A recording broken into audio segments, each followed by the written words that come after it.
কম খরচে কাছাকাছির মধ্যে আজকে দেবো একটা বাফেটের সন্ধান। তো প্রথমেই বলি, জায়গাটা কিন্তু ভীষণ অ্যাস্থেটিক। তো অল ওভার লুকটা আমার হেভি সুন্দর লেগেছে।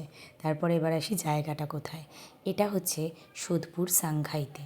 সোদপুর সাংঘাই হচ্ছে একদম ঠিক ওখানে খোসলা আছে, তার পাশে স্টার্লিং নার্সিংহোমের পাশেই দেখতে পাচ্ছ।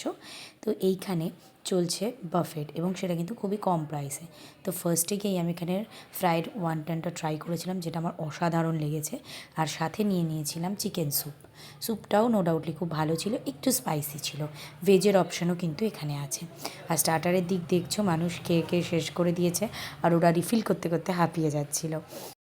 ছিল ফিশের স্টার্টার, চিকেনের স্টার্টার, কর্ন, পিনাট, সব কিছু মিলিয়ে কিন্তু একটা জমজমাট ব্যাপার ছিল। এছাড়াও ছিল ফ্রেঞ্চ ফ্রাইজ, যেটা সত্যি কথা বলতে খুব ডিফারেন্ট ওয়েতে বানানো এবং আমার খুব ভালো লেগেছে। আর যারা ছিলেন ভেজিটেরিয়ান তাদের জন্যও কিন্তু অনেক অপশানস ছিল। আর এগুলো আসি মেন কোর্সে। মেন কোর্সে চিকেন ছিল নানান ধরনের, মানে চিলি চিকেন, চিকেন মাঞ্চুরিয়ান, ভেজেও আইটেম ছিল, noodles, fried rice, chicken fried rice, ভেজেও সেই অপশানগুলোই ছিল। সব মিলিয়ে কিন্তু এখানের অল ওভার ব্যাপারটা এই প্রাইসে আমার খুবই ভালো লেগেছে। প্রাইসটা আমি শেষে বলছি, আর অবভিয়াসলি কী কী আছে সেগুলোও বলবো। তো আমি দেখতেই পাচ্ছি একটা প্লেট সাজিয়ে নিয়ে বসে পড়েছি। আমার কিন্তু এখানের ফ্রাইড রাইস এবং চাউমিন দুটোই অসাধারণ লেগেছে। চিকেনগুলোও কিন্তু সবার জন্য, বাচ্চা হোক বা বড়ো, স্পাইসটা ঠিকঠাক বলে সবারই খুবই ভালো লাগবে। আমার তো এখানে খেয়ে বেশ ভালো লেগেছে। তোমরা কি কখনো ট্রাই করেছো? তাহলে জানিও।